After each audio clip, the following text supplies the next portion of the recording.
Rasulillah wa ala alihi wa sahbihi wa mawala amma ba'du. Alhamdulillah pada kesempatan kali ini kita bersama untuk memberikan presentasi terkait dengan artikel jurnal yang kami susun yang berjudul Tinjauan Filsafat Pendidikan Islam terhadap alat-alat rujukan dan evaluasi kaitan dengan mata kuliah Filsafat Pendidikan dengan dosen pengampu Dr. Haji Mulyawan Nugraha yang ada MPD. Sebagai penyusul kami sendiri, Saifullah, mahasiswa pasca sarjana program pendidikan agama Islam sekolah tinggi agama Islam Sukabumi 2020. Dimulai dengan abstrak, Filsafat Pendidikan Islam merupakan sebuah pandangan dasar tentang pendidikan yang bersumber pada ajaran Islam yang sesuai dengan fungsi pendidikan Islam, yang berarti mewujudkan fungsi diturunkannya Al-Quran kepada manusia yang menjadi peserta didik. Isi kandungan Al-Quran relevan dengan tujuan pendidikan, yaitu kesuksesan peserta didik dalam proses pembelajaran yang merupakan salah satu faktor yang sangat dominan dalam kaitannya dengan usaha menciptakan suasana yang kondusif dalam pendidikan. Alat atau media pendidikan atau pengajaran mempunyai peranan yang sangat penting, sebab alat media merupakan sarana yang membantu proses pembelajaran, terutama yang berkaitan dengan indera pendengaran dan penglihatan. Adanya alat dan media yang kondusif akan sangat mempercepat proses pembelajaran dan membuat pemahaman peserta didik.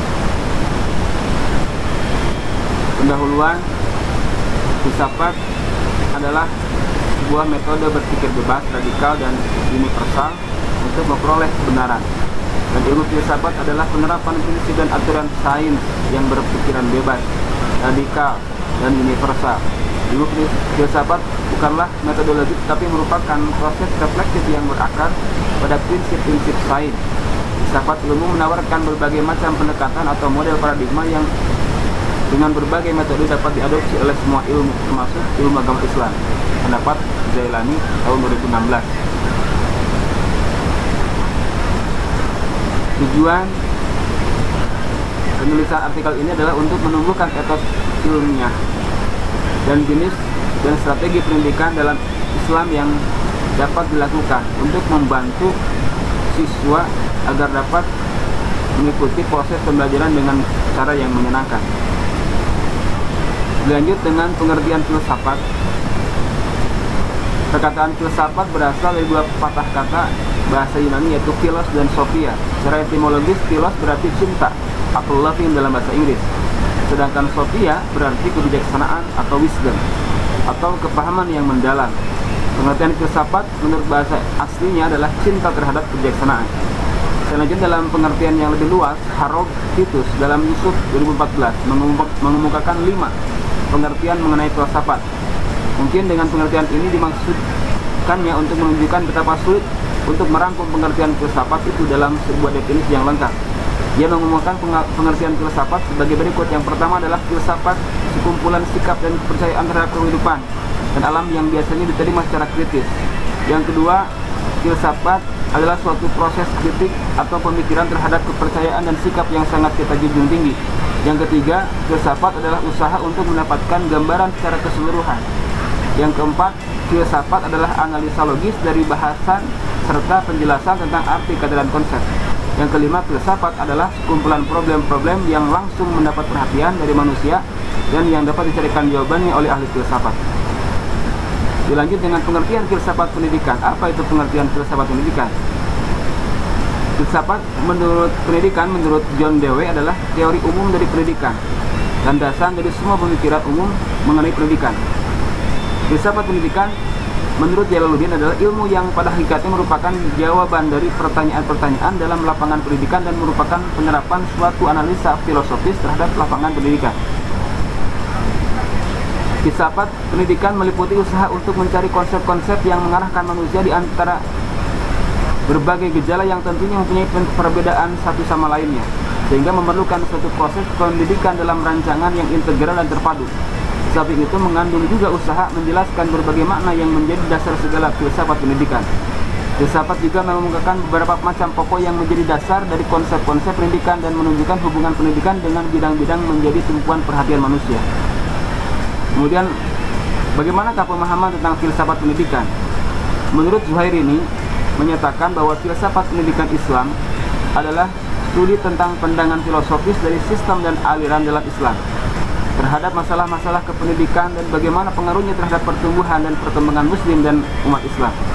Lebih rinci lagi, menurut Ahmad B. Marima dalam Yunus tahun 2014 mengumumkan bahwa filsafat pendidikan Islam adalah pertama, pemikiran-pemikiran yang dijadikan landasan atau asas pendidikan berdasarkan norma-norma Islam menuju terbentuknya kepribadian Islam. Yang kedua adalah pemikiran-pemikiran yang diperlukan guna memberikan penjelasan-penjelasan untuk membantu merampungkan atau memecahkan berbagai masalah dalam pendidikan Islam. Yang ketiga, perenungan-perenungan mengenai apa sesungguhnya pendidikan Islam itu, bagaimana usaha-usaha pendidikan itu dilaksanakan agar berhasil sesuai dengan norma-norma Islam. Kemudian, apa itu alat atau media pendidikan? Dari beberapa literatur tidak terdapat perbedaan pengertian antara alat dan media pendidikan. Menurut Zakia Derajat menyebutkan bahwa pengertian alat pendidikan sama dengan media pendidikan sebagai sarana pendidikan. Sementara ada dua pula ahli yang menggunakannya dengan istilah audiovisual aids atau AVA, teaching material dan instructional material. Dalam alat berarti barang sesuatu yang dipakai untuk mencapai suatu maksud. Sedangkan media berasal dari bahasa Latin dan bentuk jamak dari medium yang secara harfiah berarti perantara atau pengantar. Lebih jauh lagi, Vernos, sebagaimana dikutip oleh Zakia Derajat, menyebutkan bahwa media pendidikan adalah sumber belajar, baik berupa manusia dan benda atau peristiwa yang membuat peserta didik memperoleh pengetahuan, keterampilan, atau perubahan sikap. Lalu apa hakikat atau alat media pendidikan? Alat-alat artinya perangkat atau media yang digunakan dalam melaksanakan sesuatu. Jika dimaksudkan dengan alat pendidikan itu berarti media yang dimanfaatkan untuk pendidikan, secara umum alat-alat pendidikan bukan hanya perangkat dalam bentuk benda, tapi ada yang sifatnya abstrak, misalnya metode pendidikan, pendekatan pendidikan, teknik dan strategi pendidikan, dan pengelolaan kelas. Semua dapat dikategorikan sebagai alat-alat pendidikan menurut Akhdiyat 2007. Kemudian alat pendidikan juga diartikan sebagai segala sesuatu yang dapat digunakan untuk mencapai tujuan pendidikan dengan menggunakan metode pengajaran. Dapat dikategorikan sebagai alat pendidikan yang di dalamnya terdapat cara dan strategi menyampaikan bahan ajar kepada anak didiknya. Kemudian media pendidikan atau pengajaran juga merupakan alat bantu pendidikan seperti papan tulis, alat-alat tulis, komputer, alat peraga, laboratorium, dan sebagainya. Jika pendidik tidak menguasai media yang sesuai dengan kemampuannya atau memaksakan diri menggunakan alat bantu yang tidak sesuai dikuasai secara profesional, proses pembelajaran itu akan terganggu. Disinilah perlunya semua pendidik meningkatkan keahliannya dalam mengembangkan metode pembelajaran dan menggunakan alat bantu yang serba teknologis. Lalu jenis alat media pendidikan apa saja? Nah, beberapa alat pendidikan yang sangat penting dalam pendidikan adalah sebagai berikut. Yang pertama, pendidik. Pendidik merupakan alat pendidikan yang utama karena tanpa pendidik, pendidikan tidak akan berjalan dengan baik.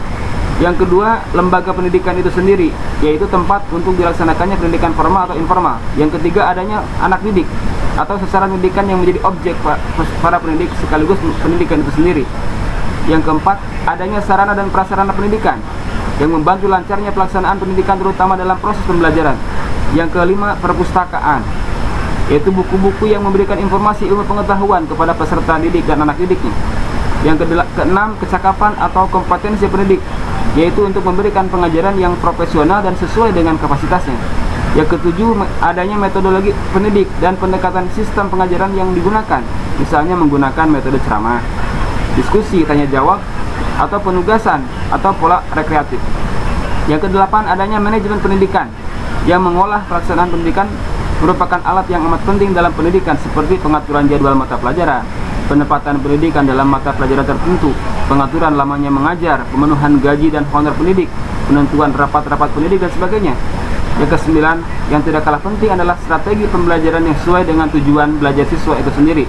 Lalu bagaimanakah media pendidikan atau alat pendidikan yang bersifat non-materi? Sutari Iman Bernadib mengemukakan bahwa alat pendidikan ialah tindakan atau perbuatan atau situasi atau benda yang dengan sengaja diadakan untuk mencapai tujuan pendidikan. Alat pendidikan ternyata mencakup pengertian yang luas, termasuk ke dalamnya alat-alat yang berupa benda ataupun materi, atau yang bukan benda atau non materi. Alat pendidikan yang berupa benda seperti ruang kelas, perlengkapan belajar dan jenisnya. Alat ini biasa disebut sebagai alat peraga, sedangkan yang bukan berupa benda dapat berupa situasi, pergaulan, perbuatan, teladan, nasihat, bimbingan. Contoh adanya teguran, anjuran, ganjaran, perintah, dan hukuman. Itu adalah alat pendidikan yang bersifat non materi.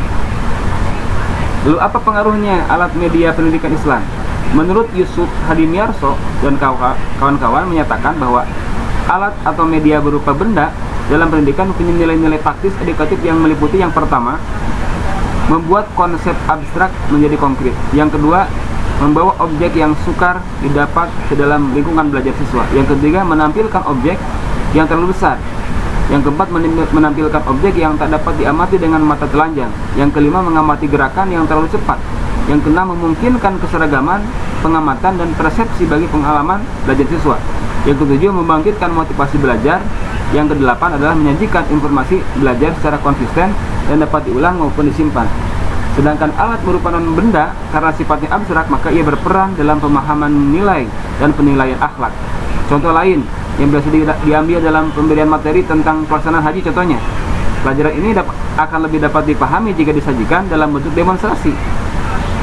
Kemudian bisa dilakukan juga melalui video atau film.